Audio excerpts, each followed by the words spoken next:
tous les amis, c'est Dimitri, ASMR. Je suis très heureux de vous retrouver ce soir pour une nouvelle vidéo ASMR.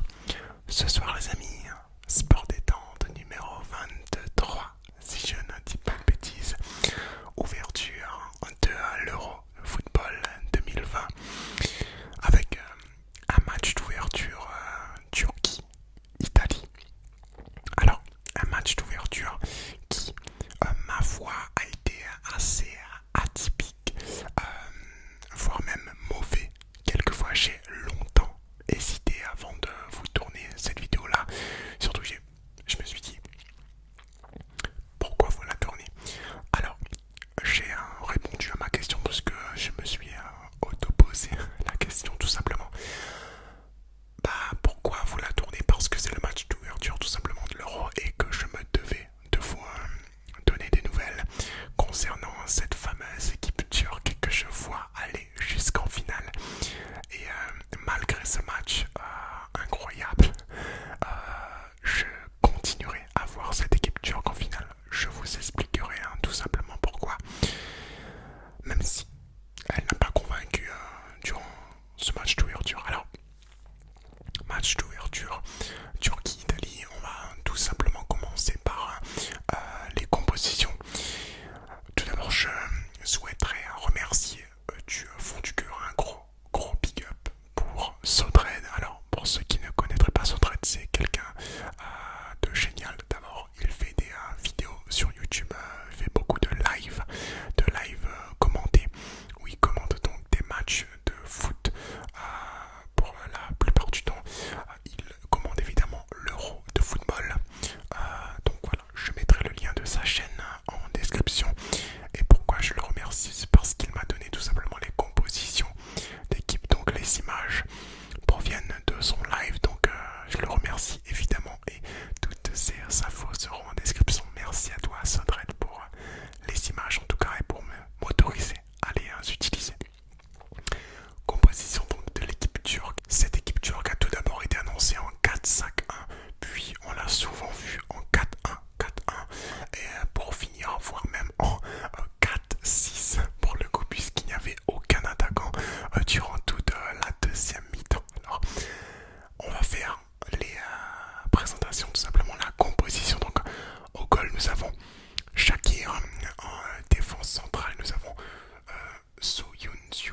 Alors, excusez-moi de la prononciation, évidemment, je ne suis pas turc et je vais très certainement écorcher les noms, donc je m'excuse, j'essaie de faire de mon mieux. En tout cas, Démiral aussi en défense centrale sur le côté gauche, Meras sur le côté droit, Chelik, milieu de terrain. Donc là, pour le coup, sur la composition, c'est du 4-2-3-1 qui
annoncé du côté italien. Je trouve que au vu des groupes, 7 € là sera pour moi un euro de défense où les grosses défenses vont gagner.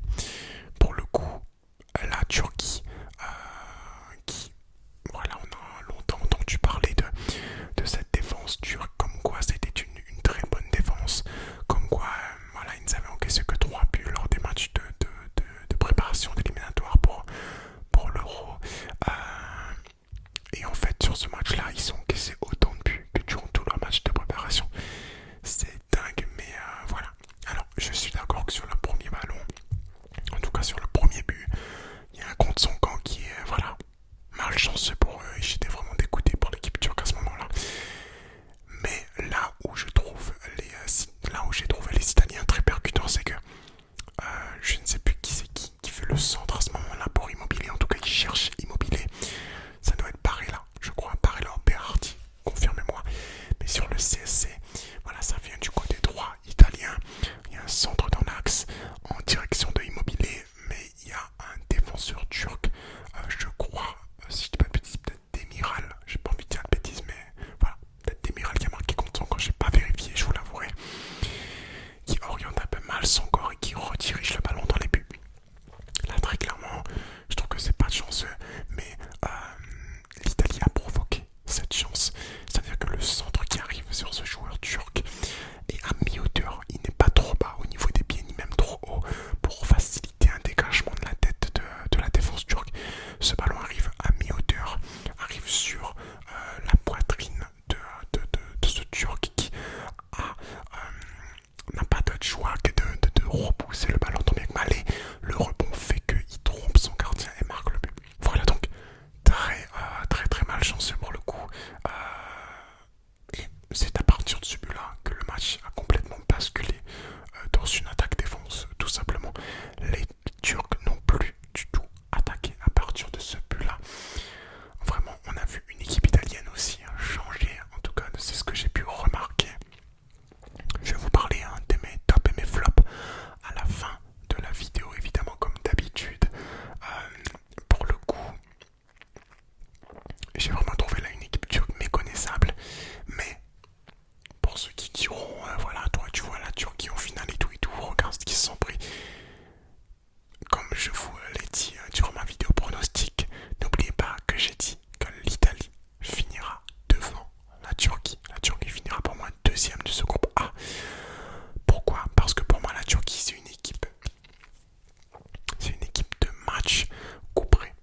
C'est pas une équipe on va dire de saison, si je peux appeler ça comme ça, mais c'est pas une équipe qui fera la différence sur des matchs, voilà, un peu qui s'enchaînent où il faudra cumuler des points. Pour moi, cette équipe turque, c'est une équipe de match couperé. C'est une équipe qui est capable de tout sur une seule rencontre, et c'est pour moi une équipe de phase finale. C'est pourquoi je vois cette équipe turque monter en puissance pour atteindre le maximum de sa puissance, on va dire, dans les phases finales, où là ils auront beaucoup plus de faculté à jouer, on va dire, la surprise, puisqu'ils ne seront forcément pas attendus. Et on verra bien en tout cas. Pour le coup, l'Italie récupère 3 points et un +3 en goal average qui sera très certainement utile face à la Suisse ou la Turquie qui pourra terminer deuxième ou troisième. Faut pas oublier le Pays de Galles également qui est présent dans ce groupe-là. Mais voilà, pour moi il n'y a clairement pas eu photo. L'Italie a vraiment su dominer cette rencontre. L'Italie n'a pas fait un excellent match, mais a fait ce qu'il fallait. Voilà, il y a eu beaucoup d'erreurs du côté turc. Il y a même un penalty qui pour moi aurait dû être sifflé en faveur de l'Italie qui n'a pas été sifflé. Voilà, il y a une main un peu décrochée d'un Turc dans la surface de réparation qui malheureusement, qui heureusement pour les Turcs n'ont pas été sifflés. Mais voilà, le gardien aussi, Shakir, qui a su arrêter des ballons un peu importants. À un moment, ce match très clairement aurait pu se terminer en minimum 6-0 pour l'Italie si il n'y avait pas de gardien et si le penalty potentiellement était sifflé et marqué du côté italien. En tout cas voilà, mon ressenti sur ce match c'est que on va commencer par l'équipe turque. En top du côté de l'équipe turque, très on va dire l'image de l'équipe, je donnerai en top le gardien Shakir, puisqu'il a fait 2 arrêts assez importants pour l'équipe. Je n'arrive pas à, on va dire, à retirer un joueur qui a été meilleur que les autres sur cette rencontre.